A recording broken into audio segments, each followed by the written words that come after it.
Hello and welcome back to the Randa Nutrition channel. Today we are going to talk about how to build healthy habits without the overwhelm and stress. So let's just dive into it.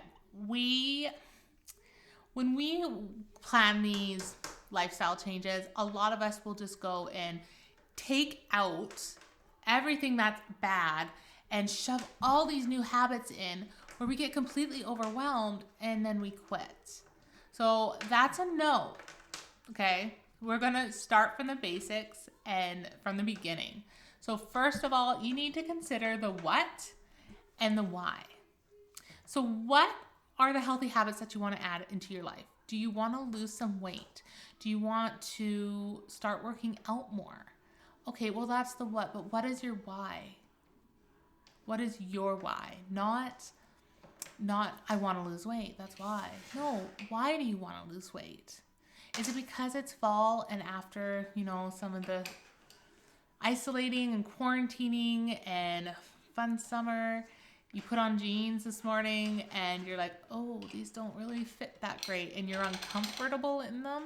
Maybe you want to feel comfortable in your jeans. Maybe you want your jeans to fit properly again. That is a why, okay?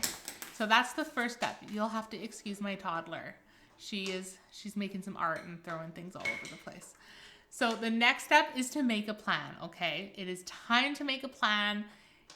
You're gonna have to make either a list of what you need or plan out how you're going to add this to your day. First of all, meal planning is fantastic for this, okay? I'm a huge meal planning fan. I do it for my clients. I do it for myself. This is something that it kind of sets you up for the week. So meal planning is kind of like the first place to start if you want to help out with your nutrition. If you want to get more physically active, it doesn't have to be insane HIIT training or like lifting crazy heavy weights and something that's so overwhelming where you're going to be doing something like 5 days a week and it's an hour workout or 2-hour workout at the gym a day. Like that's not sustainable. What I would recommend doing is finding activities that you can do with your whole family. So you could maybe go swimming, find some hiking trails.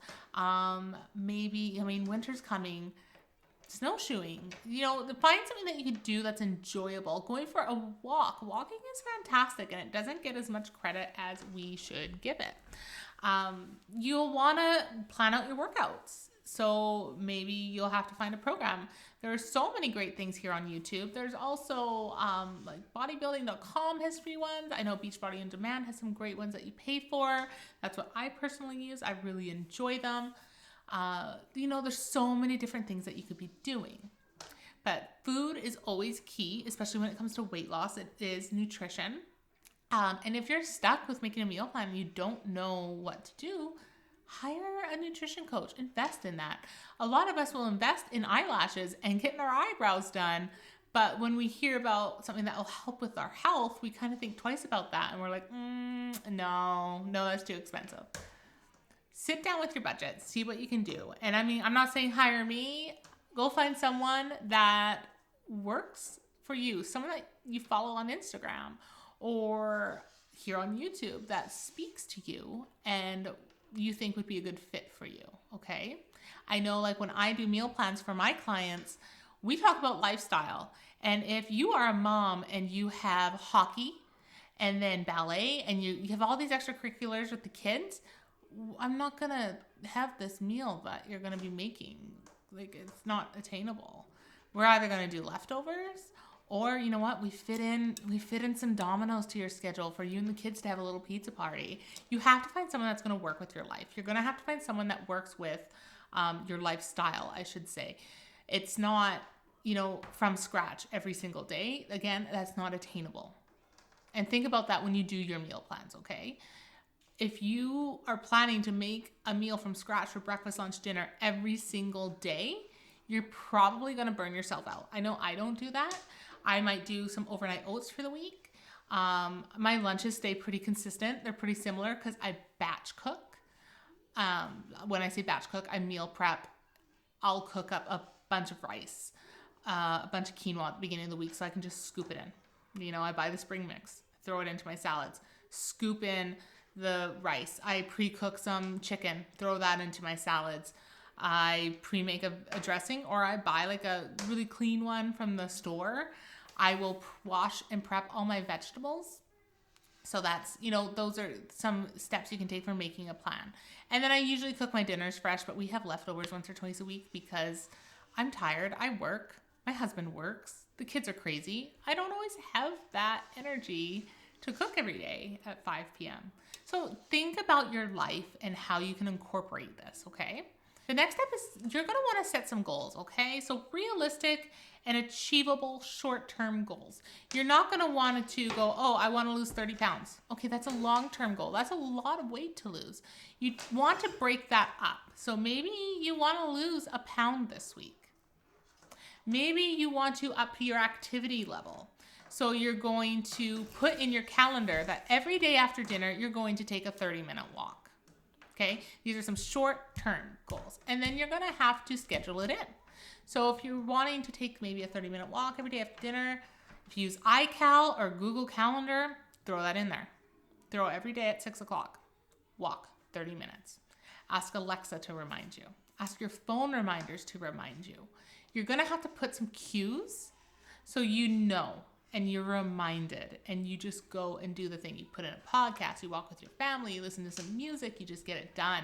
And then it starts to be a routine that you enjoy and your body craves and you just feel amazing. For food, maybe you don't want to skip breakfast this week. I know I have a hard time eating breakfast, so this is actually a goal that I have. So what I do to make it easy, because in the mornings I'm chasing the kids and running and getting them ready for school, and then I come to work, which I mean is in my own house. I should be able to make breakfast, but maybe you're working outside of the home. Find something you can take with you. So overnight oats are a great thing. You can prep them in advance and just take them out of the fridge and go. That might work for you. The next step is to take action. And that just means you got to do the damn thing. That's just what it is. You have to implement these things that you're planning and to achieve your goals. You're not going to achieve your goals if you do not implement them. You can plan the greatest meal plan. You can prep all the food, but if you're not going to eat it, you're not going to get the results. So that's on you. Implement and you'll feel awesome. The next step, track your progress. Track your progress. Journal.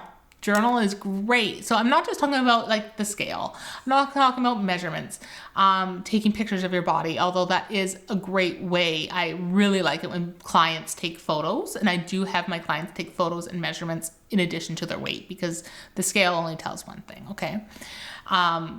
Journal. And what I mean by that is, okay, maybe you had a stir fry, broccoli and chicken and quinoa, and you wrote down, you're like, I feel great. For dinner, I had this stir fry. I do not feel hungry. I feel satisfied. My cravings have gone down, I've noticed. Or maybe it's the opposite. You're like, okay, I had this stir fry, and about 30 minutes later, I feel really, really bloated. Okay, that's something to look at. That's something to look at. There might be a food in there that's bothering you. So keeping a journal of how you feel after you eat is huge. It's huge. And you'll see these wins that you weren't even noticing. Like, oh my God, I did go for a walk every day this week. Yay me. So track your progress and plan for the next step is overcoming obstacles, overcoming setbacks, okay? This is real life. You're not gonna be perfect every day, forever, for the rest of your life. No.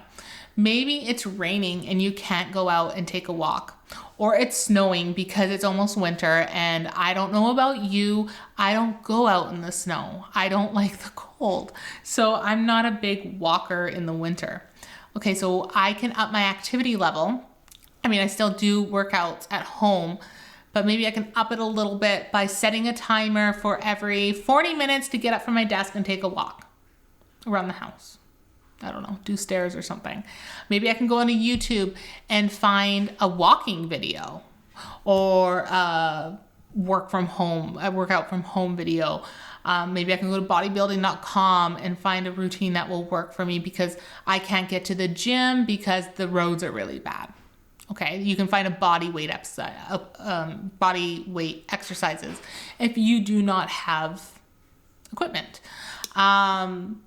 You know, setbacks happen and it's fine. And if you do totally mess up, and I'm quoting that, like, because air quotes, because you're not going to mess it up. But if you have a couple more slices of pizza than what your plan says, cool, move on.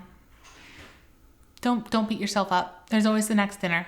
The diet doesn't restart on Monday. So if it's a Wednesday, you're like, oh, I'll just screw around and eat the rest of the week because I messed up today and I'll restart on Monday. No. Next meal, start over. Those 2 extra pieces of pizza are not going to derail your progress. Okay, move on, drink water. It's okay. And be nice to yourself. Be nice to yourself. So plan for some of these setbacks. Again, journaling. If you're finding that you are emotionally eating and you feel that emotional pull and you're just like, okay, I need chips. I need something. I need some comfort here. Journal. Try the Calm app, Deep Breathing, Simple Habits app. It's another meditation app. Work through it. Drink some water. Again, journaling. Try to overcome these setbacks. Because life happens, and that's okay. And finally, reward yourself. Reward yourself, not with food. Reward yourself with maybe a massage, getting your nails done, some acts of self-care. Maybe that looks like when your husband gets home or your partner gets home, you're like, kids are yours.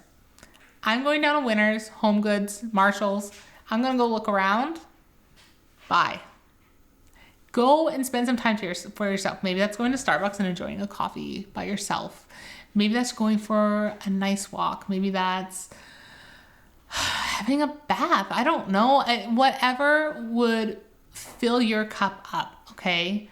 Reward yourself. And I'm not saying, if you don't lose that pound that week, don't reward yourself. Look at what you've done this week. Did you follow your meal plan? Did you get 5 days in of exercise? Reward yourself. That's awesome. That's awesome. So those are my 5 tips to building healthy habits without overwhelm and stress and being gentle with yourself, being kind to yourself. And I have a Get Your Nutrition Back on track in 3 days. It's totally free. It's a quick little workshop that I have. I will leave the link in the caption, in the comments, and don't forget to like and subscribe to my channel. We'll chat later. Bye.